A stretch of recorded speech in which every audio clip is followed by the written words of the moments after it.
Hello friends, स्वागत है index और स्टॉक एनालिसिस के नेक्स्ट वीडियो में। तो बात कर लेते हैं बैंक निफ्टी और स्टॉक्स में क्या आज हलचल हुई है। आज बहुत ही अच्छा कल के मार्केट के मूव के बाद गैप अप ओपन हुआ। ओपन होने के बाद मार्केट ने एक नया हाई लगाने की कोशिश किया, लेकिन हाई के पास से ही एक बड़ा रिवर्सल आया। बड़ा रिवर्सल नहीं कह सकते, उसके बॉटम तक आया, ये भी एक तरह का रिवर्सल है।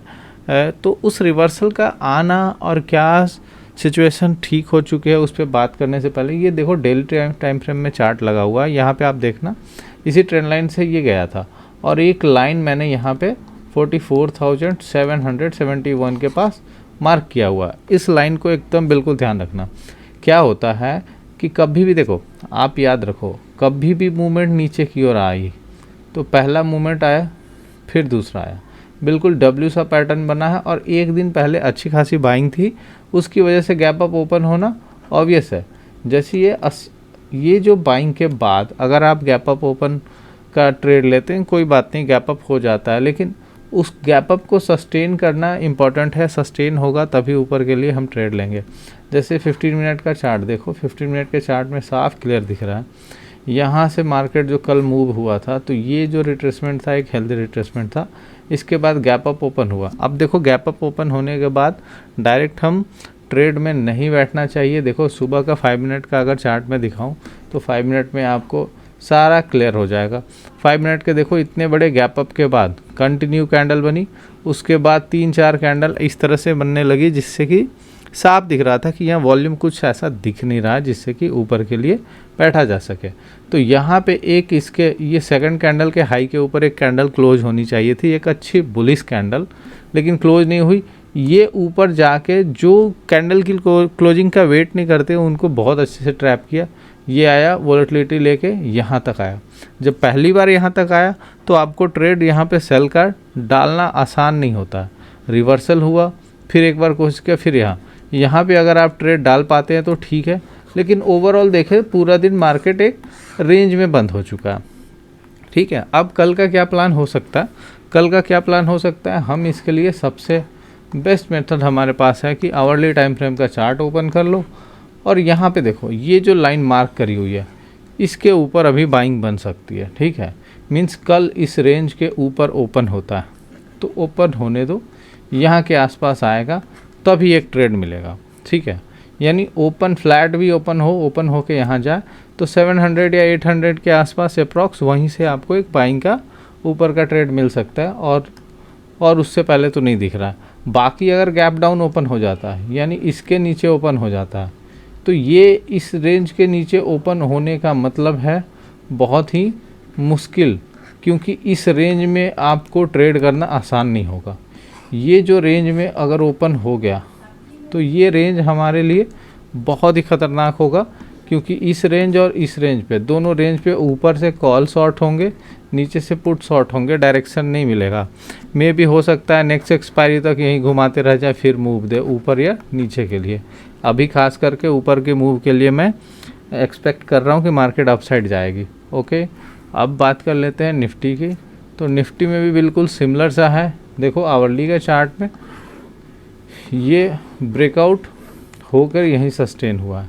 अब देखो ये सस्टेन क्या पता रुकेगा कि नहीं रुकेगा। सबसे बड़ी चीज़ है कि देखना ज़रूरत है कि इसमें अच्छा खासा मूव आ चुका।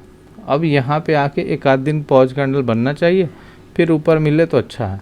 तो अभी निफ्टी और बैंक निफ्टी बिल्कुल दोनों अपोजिट से दिख रहे हैं। इसमें पॉज कैंडल सा दिख रहा है, उसमें कंटिन्यूएशन का ट्रेड मिल सकता है।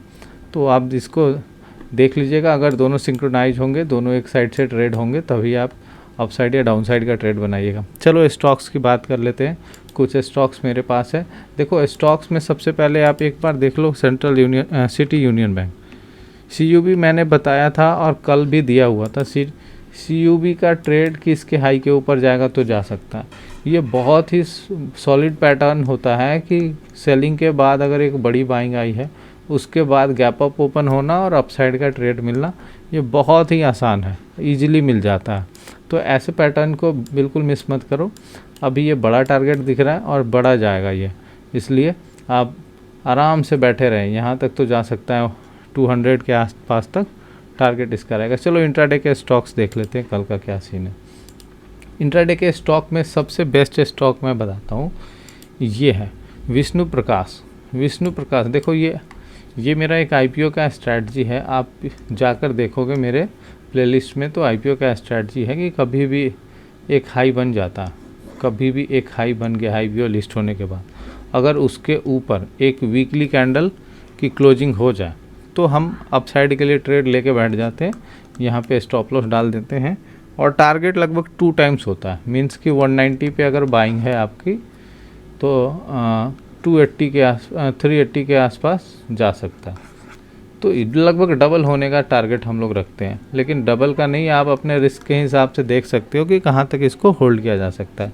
बाकी इसमें अच्छी खासी बाइंग आ चुकी है। लास्ट के टाइम में अगर 15 मिनट में देखो तो लास्ट के टाइम में एक हाई वॉल्यूम के साथ बहुत अच्छा ब्रेकआउट हुआ था। इसमें मेरी एंट्री है 185 के आसपास की एंट्री है। मैं एक दिन पहले से यहाँ पोजीशन बना के बैठा हुआ था 185 के आसपास। चलो नेक्स्ट स्टॉक है SBI कार्ड। SBI कार्ड का देखो, SBI कार्ड आपको दिखेगा इस तरह की सेलिंग आई, फिर ऊपर गई, फिर सेलिंग आई, फिर ऊपर गई, फिर सेलिंग आई। अब देखो यहाँ पे मेंटेन किए हुए है, इस जगह पे एक अपसाइड का ट्रेड बन सकता है। एक ट्रेंड लाइन आप यहाँ खींच लेना, उस ट्रेंड लाइन के आसपास का दिख सकता है, यानी 830 के आसपास तक का एक टारगेट दिख रहा है।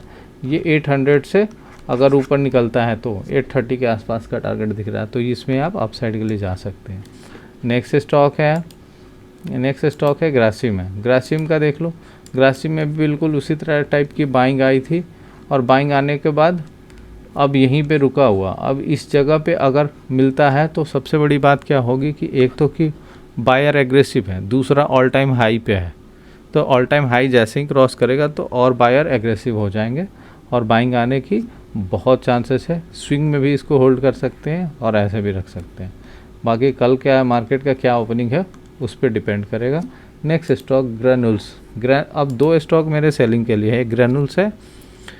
ग्रेनुल्स पहला देख लेते हैं। ग्रेनुल्स का देखो, इतनी अच्छी बाइंग यहाँ तक आने तक लगातार एक दिन 2 दिन 3 दिन 4-5 दिन से लगातार एक लो बना हुआ है, यानी ये लो नहीं जा रहा, यानी 352 का लो नहीं जा रहा। तो 352 के नीचे जैसे ही अगर कोई कैंडल क्लोज होती है तो एक अच्छा खासा सेलिंग का यहाँ ट्रेड मिल सकता है। आप इसको सेलिंग का ट्रेड में वो कर सकते हैं। चलो अब दूसरा स्टॉक की बात कर लेते हैं, तो ये है ICICI प्रूडेंशियल।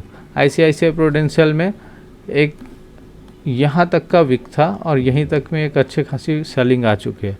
अगर इसको नीचे के लिए ले जाना होगा तो सेलिंग का कंटिन्यूएशन ट्रेड मिलेगा, आप कंटिन्यूएशन ट्रेड में इसको ट्रेड कर सकते हैं। तो ये आज के स्टॉक्स और इंडेक्स का व्यू था मेरा। बाकी कल की ओपनिंग क्या होगी उस पर अपना ट्रेडिंग का या एंट्री का अपना आप ट्राई करना कि थोड़ा सा प्रिसाइज एंट्री हो, ऐसे नहीं कि डायरेक्ट एंट्री ले लेना है उसमें। चलो ऐसे बाकी जिसको अगर कल हाई वॉल्यूम के स्टॉक्स ट्रेड करने हैं तो आप लाइव ट्रेड में आ सकते हो, आप टेलीग्राम ज्वाइन कर लो और मेरे लिंक से अगर धन के लिंक से ओपन करते हैं तो DM ज़रूर कर देंगे मुझे। Thank you.